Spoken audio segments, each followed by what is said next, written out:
2018 সালে ইউটিউবে একটি ভিডিও দেখে হঠাৎই ব্যাগ গুছিয়ে বাংলাদেশে চলে এলেন জার্মানির স্টিভ লং। না, ট্যুরিস্ট হিসেবে না, একটা সংকট তাকে তাড়িয়ে এনেছিল, রোহিঙ্গা সংকট। সে সময় তিনি গোপ্রোতে ক্যামেরা বিক্রি করতেন, ভিডিও শুটিং বলতে কিছুই জানতেন না। তবু নিজের চোখে দেখা মানবিক বিপর্যয় বিশ্বকে জানাতে শুরু করেন ইউটিউবে। ভিডিও বানাতে বানাতে জনপ্রিয় হয়ে ওঠেন বাংলাদেশের মানুষদের কাছে। আর তখন থেকে শুরু হয় আরেকটা মিশন, একেবারে লোকাল হয়ে দেশটাকে জানতে চাওয়ার। কোভিডের পর লং ভাবলেন এই দেশে নিয়মিত থাকতে হলে কিছু করা লাগবে।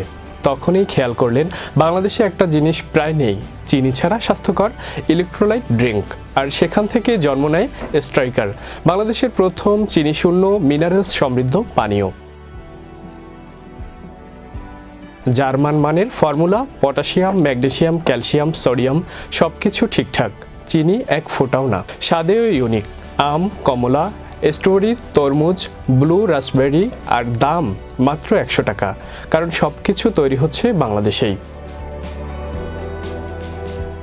আমি বড়লোক বিদেশি না, লোকাল বাসে চড়ি, লোকাল খাবার খাই।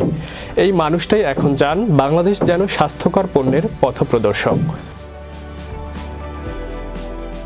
একদিন এমন একটা অনলাইন স্টোর বানাবেন যেখান থেকে পানীয় কিনলে ব্যক্তিগত ভিডিও বার্তাও পাঠাবেন, কারণ এটা শুধু ব্যবসা না, এটা ভালোবাসা আর দায়িত্বের গল্প। স্টিভ লং আমাদের লং ব্রাদার, একজন জার্মান যিনি এখন বাংলাদেশের মানুষের পছন্দের পানীয় বানান।